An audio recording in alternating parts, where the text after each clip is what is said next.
Hello students, welcome back to my YouTube channel. My name is Sushil and I am going to discuss with you few topics from 10th class second chapter of chemistry, acid, bases and salt. Our topic is strong acid. Strong acid क्या है? वो acids जो पूरी तरह से टूटकर H positive दें और ज़्यादा नंबर में H पॉजिटिव दें, उन्हें हम स्ट्रॉन्ग एसिड्स कहते हैं. The acids which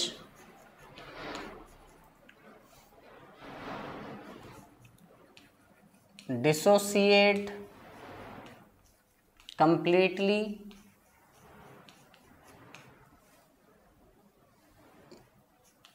in their aqueous solutions, अपने aqueous सॉल्यूशंस में जो कंप्लीटली डिसोसिएट हो जाएं एंड रिलीज और ज़्यादा number of H positive ions दें and release more number of H positive ions. जो ज़्यादा H पॉजिटिव आयंस देंगे वो स्ट्रॉन्ग एसिड्स होंगे. इनके एग्जाम्पल्स में आते हैं मिनरल एसिड्स. मिनरल एसिड्स में हैं HCl, HNO3, H2SO4, ये सब स्ट्रॉन्ग एसिड्स की कैटेगरी में गिने जाते हैं. ये कंप्लीटली आयनाइज होकर ज़्यादा से ज़्यादा H पॉजिटिव आयन दे सकते हैं. वीक एसिड्स जो पूरी तरह से आयनाइज ना हो और ज़्यादा H पॉजिटिव आयन्स ना दें. The acids which does not dissociate completely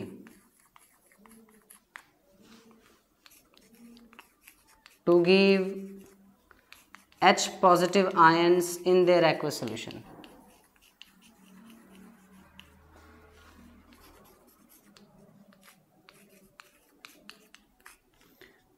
ये में ऑर्गेनिक एसिड्स होते हैं. इनके एग्जाम्पल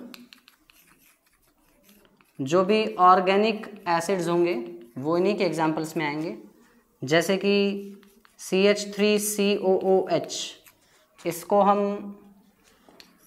एथेनोइक एसिड कहते हैं. इथेनोइक एसिड या इसी को हम एसिटिक एसिड भी कहते हैं.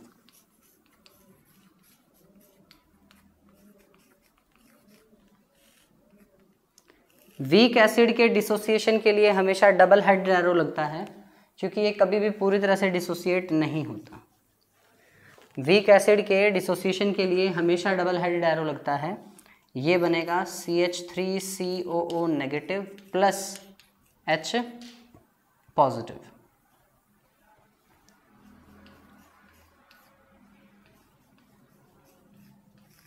हमेशा double headed arrow weak acid के डिसोसिएशन के लिए लगेगा. स्ट्रॉन्ग एसिड के डिसोसिएशन के लिए इस तरह के सिंगल एरो का काम होगा. आप सिंगल एरो से रिप्रेजेंट कर सकते हैं क्योंकि ये कंप्लीटली डिसोसिएट हो जाता है. डबल हेडेड एरो ये दिखा रहा है कि ये टूटकर इन्हें बनाएंगे और ये दोबारा जुड़कर इन्हें बना देंगे, मतलब ये पूरी तरह से टूट ही नहीं पा रहा. सिंगल हेडेड एरो ये दिखा रहा है कि ये पानी में डालते ही बिखर जाएगा और ये आयंस दे देगा, ये पूरी तरह से टूट जाएगा. स्ट्रॉन्ग बेस की डेफिनेशन भी सेम है. द एसिड्स की जगह बेसिस लिखना है which dissociate completely in their aqueous solution to release. इनमें OH नेगेटिव आयन रिलीज करेंगे. ये इनके एग्जाम्पल्स हैं NaOH. NaOH एक स्ट्रॉन्ग बेस है. कॉस्टिक सोडा कहते हैं हम इसे, सोडियम हाइड्रोक्साइड.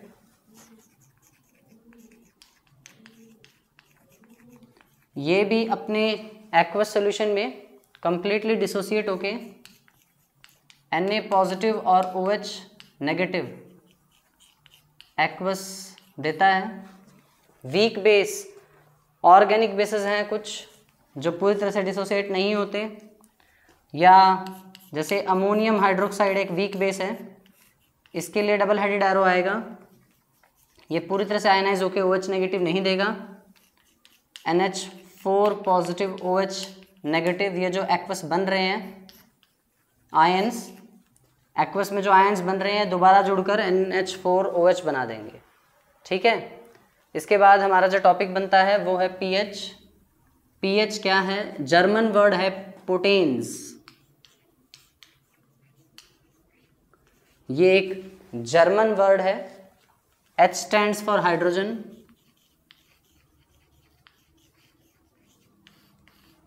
पोटेंस का मतलब है power, power of hydrogen.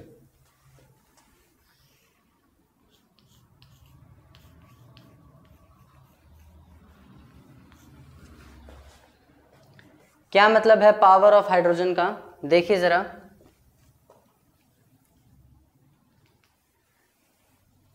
PH basically एक नेगेटिव लॉगरिथम होता है कंसंट्रेशन ऑफ H पॉजिटिव या negative logarithm of concentration of H3O positive. ये पीएच है। इसका फुल फॉर्म पोटेंस हाइड्रोजन या पावर ऑफ हाइड्रोजन होता है। जितने ज़्यादा H पॉजिटिव आयंस होंगे पीएच उतना ही कम होगा। इसकी डेफिनेशन बनी, इट इज नेगेटिव लॉगरिथम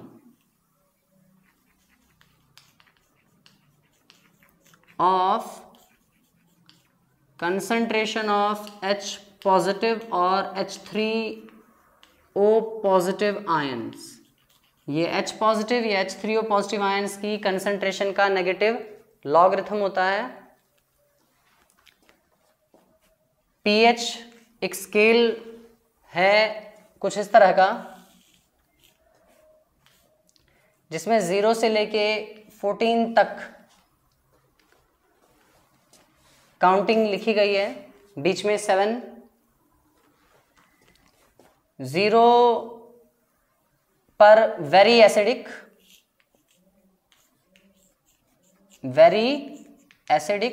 और उस तरफ जितना जाएंगे एसिडिक होता जाएगा। मतलब जितनी कम वैल्यू होगी पीएच की एसिडिक उतना ही ज़्यादा। उस साइड जाएंगे बेसिक नेचर बढ़ता जाएगा। 14 पर very alkaline, very basic. Alkaline का मतलब बेसिक होता है, वेरी एल्कलाइन मतलब वेरी बेसिक। 7 पर न्यूट्रल। अगर किसी चीज़ का पीएच 7 है तो वो न्यूट्रल होगा। ये एक यूनिवर्सल इंडिकेटर है। पीएच स्केल एक यूनिवर्सल इंडिकेटर है। पीएच वैल्यूज हमें बताती हैं कि सब्सटेंस कितना एसिडिक है, कितना बेसिक है। स्ट्रॉन्ग एसिड का पीएच बहुत कम होता है, बहुत ही कम, close to 0। Strong weak acid का पीएच थोड़ा ज़्यादा होता है, 4, 5, 6 तक जा सकता है वीक एसिड का पीएच। स्ट्रॉन्ग बेस का पीएच बहुत ज़्यादा होगा, 14 के क्लोज होगा। वीक बेस का पीएच 7 के क्लोज होगा, 8 समथिंग, इस तरह से। तो पीएच वैल्यू जितनी कम होगी वो एसिडिक उतना ही ज़्यादा। पीएच वैल्यू जितनी ज़्यादा होगी वो सब्सटेंस उतना ही ज़्यादा बेसिक होगा।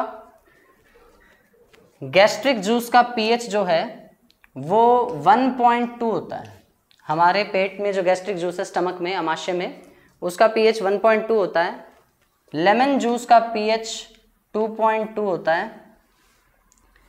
प्योर वाटर और ब्लड का पीएच 7.4 है। मिल्क ऑफ मैग्नीशिया का पीएच 10। सोडियम हाइड्रोक्साइड का पीएच 14। क्वेश्चन ये एक तो आपको लर्न करने हैं जो मैंने लिखे हैं, क्योंकि एनसीईआरटी में ये गिवन है। जो एनसीईआरटी में गिवन हो वो तो एटलीस्ट आप लर्न करें। अब इसमें अगर क्वेश्चन आपसे पूछा जाए कि सबसे ज्यादा एसिडिक कौन है, सबसे कम पीएच वैल्यू जिसकी होगी वो सबसे ज्यादा एसिडिक होगा। सबसे कम पीएच वैल्यू 1.2 है गैस्ट्रिक जूस, तो वो सबसे ज्यादा एसिडिक होगा। सबसे ज्यादा बेसिक कौन है? पीएच वैल्यू जिसकी सबसे ज्यादा होगी वो सबसे ज्यादा बेसिक होगा। 14 पीएच वैल्यू सबसे ज्यादा है तो NaOH सबसे ज्यादा बेसिक है। अगर मैं इन दोनों में पूछूं कि कौन ज्यादा बेसिक है, तो प्योर वाटर या ब्लड थोड़ा ज्यादा बेसिक है, 7.4। इन दोनों में ज्यादा एसिडिक कौन है? लेमन जूस ज्यादा एसिडिक है। तो इस तरह से आपको कंपैरिजन करना भी आ सकता है। अब हम पीएच पर एक क्वेश्चन देखते हैं, देखिए जरा।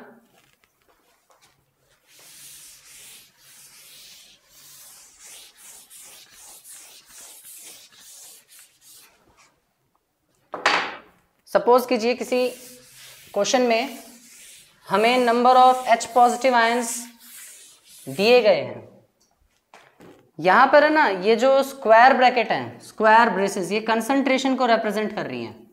हाइड्रोनियम आयन या H पॉजिटिव आयन की कंसंट्रेशन को रिप्रेजेंट कर रही हैं।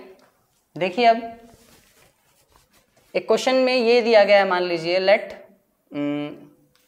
The concentration of H3O positive ions is 10 raised to power minus 3 mole per liter, mole per liter. Calculate its pH. हमें उसका pH कैलकुलेट करना है। तो हमें कंसंट्रेशन, ये स्क्वायर ब्रैकेट किसको दिखा रही है, concentration of H3O positive given है 10 raise to power minus 3 mole पर लीटर, और pH का फॉर्मूला होता है negative log of concentration of H3O positive ions. Negative log concentration of H3O positive ion 10 raise to power minus 3 है, -3 आगे आ जाएगा, log 10 plus 3 log 10 की वैल्यू 1 हो गई, ये 3 बन गया। हाइड्रोनियम आयंस की जो कंसंट्रेशन है वो, उसकी हेल्प से हमने pH कैलकुलेट कर लिया, pH की वैल्यू आ गई 3। अब आप मुझे बताइए वो सब्सटेंस एसिडिक होगा या बेसिक होगा। 0 से कम वैल्यू है तो ज़रूर वो एसिडिक है, और वो 0 के क्लोज भी है, 3 ज़्यादा दूर नहीं है, तो वो ठीक ठाक एसिड है। तो आप ये कहोगे the solution will be acidic solution, वो सोल्यूशन एसिडिक होगा। समझ गए। अगर यहाँ पर हमें 10 रेज़ टू पावर माइनस 3 ना दिया था, 10 raise to power minus 7 given होता,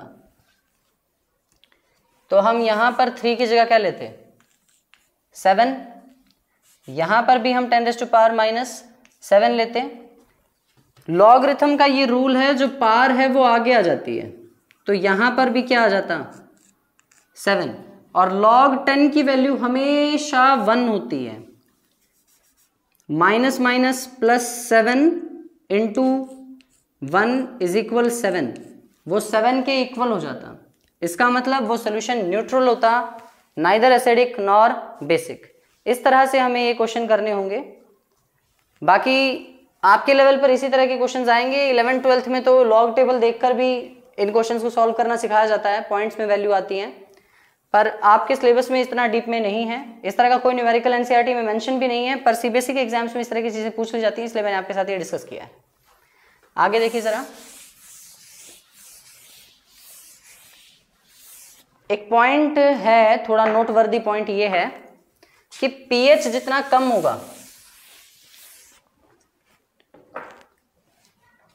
H पॉजिटिव के आयंस की संख्या जितनी ज्यादा होगी, सोल्यूशन उतना ज्यादा एसिडिक होगा, उसका पीएच उतना ही कम होगा, क्योंकि यहां पर नेगेटिव लॉगरिथम लिखा हुआ है।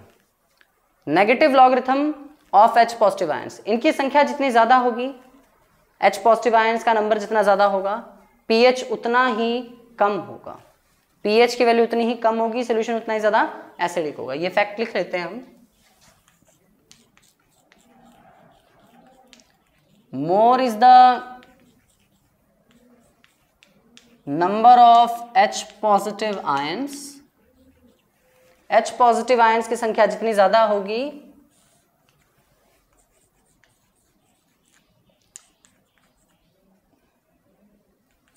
More is the acidic character,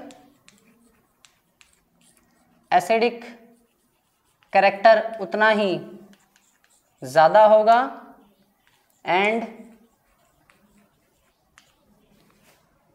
smaller will be the value of pH, pH की वैल्यू उतनी ही छोटी होगी, and smaller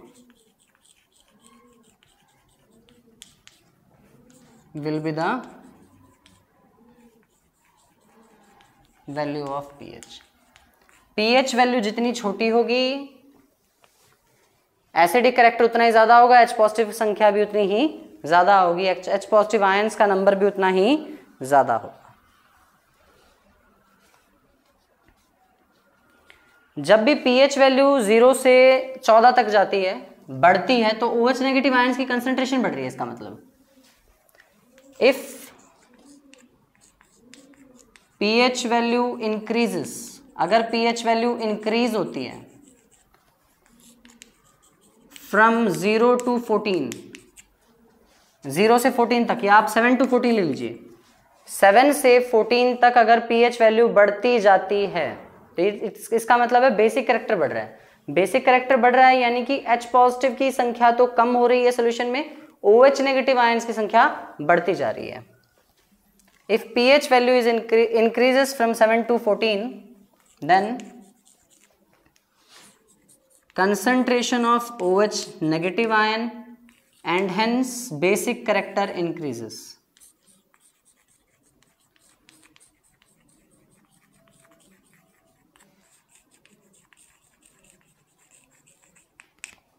OH negative ions की कंसंट्रेशन, इसका मतलब बेसिक कैरेक्टर क्या होता जा रहा है, इंक्रीज होता जा रहा है। 0 से 14 के आगे OH नेगेटिव आयंस की कंसंट्रेशन बढ़ रही है, बेसिक कैरेक्टर भी बढ़ रहा है। अब इसके बाद जो हमारा टॉपिक बनता है वो ये है कि प्लांट्स, एनिमल्स, हम सब pH सेंसिटिव हैं, हम सब एक नैरो रेंज ऑफ pH में ही काम कर पाएंगे। हमारी बॉडी में होने वाली रिएक्शंस भी पर्टिकुलर pH पर ही काम करती हैं। जैसे हम जो हैं 7.0 से 7.8 pH रेंज तक काम कर पाते हैं, ठीक है, 7.0 to 7.8, ये नैरो रेंज ऑफ pH है जिसमें ह्यूमन बॉडी या लिविंग ऑर्गेनिजम्स काम कर सकते हैं। Our body works with in the pH range of 7.0 to 7.8। इस pH रेंज में हमारी बॉडी काम करेगी, बाकी हमारी बॉडी काम नहीं कर पाएगी। या तो इससे ज़्यादा pH हुआ तो भी प्रॉब्लम है, इससे कम हुआ तो भी प्रॉब्लम है। और हमारे दांतों में अगर माउथ का pH कम हो जाए तो दांत गिरने लग जाएंगे। माउथ का pH अगर कम हो जाए तो दांत गिरने लग जाएंगे। पानी का pH, एसिड, बारिश के पानी का pH कम हो जाए तो हम कहेंगे एसिड रेन हो गई है। तो इस तरह के कुछ टॉपिक्स और हम डिस्कस करेंगे। एक बार हम ये देख लेते हैं कि प्लैनेट्स में, वीनस पे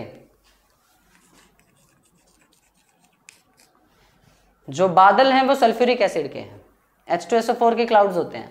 तो क्या वहां पर लाइफ पॉसिबल होगी? नहीं होगी, क्योंकि वहां बारिश ही H2SO4 की होगी। फिर तो एसिडिक रेन बहुत ज्यादा है वहां पर। वीनस पर जो बादल हैं, क्लाउड्स, वो सल्फ्यूरिक एसिड के हैं, इसीलिए वहां पर बारिश पॉसिबल नहीं है, ठीक है। अब आगे जो हमारा टॉपिक है वो ये है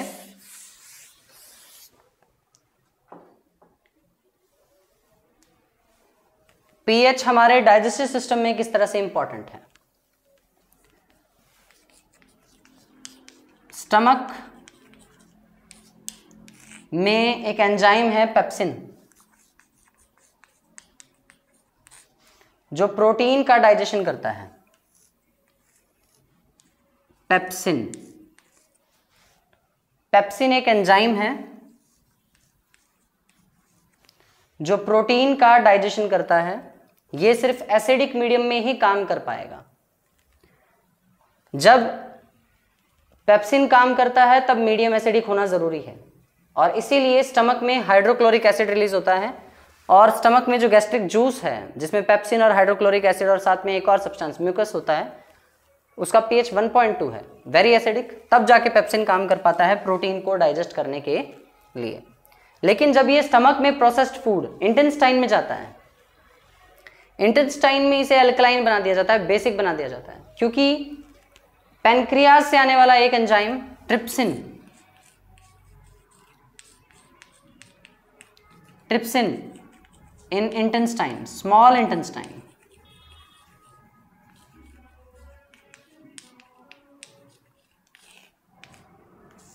ट्रिप्सिन जो कि स्मॉल इंटेस्टाइन में है, ये पैनक्रियाज से आया है, ये भी प्रोटीन को डाइजेस्ट करता है in alkaline medium. Pepsin digests protein in acidic medium, ये प्रोटीन को एसिडिक मीडियम में डाइजेस्ट कर रहा है, जबकि trypsin helps in digestion of protein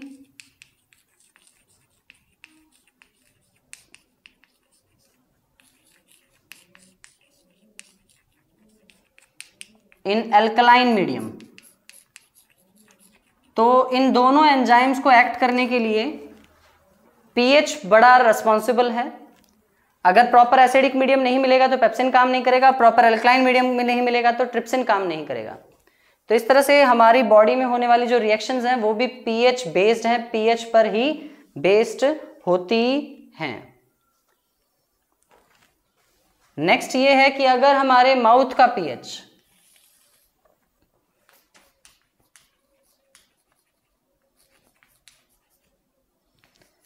less than 5.5 हो जाए, अगर pH of mouth less than 5.5 हो जाए तो हमारे दांत गिरने लग जाएंगे, टूथ डीके होगा, दांतों का इनेमल सॉफ्ट हो जाएगा बिल्कुल और वो गिरने लग जाएंगे। तो माउथ का pH 5.5 से ज्यादा ही होना चाहिए। अगर बारिश के पानी का pH 5.6 से कम हो जाए,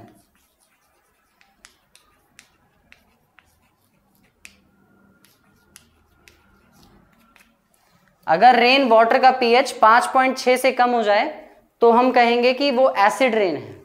कौन सी रेन है? एसिड रेन है। ये कुछ pH से संबंधित बातें थी।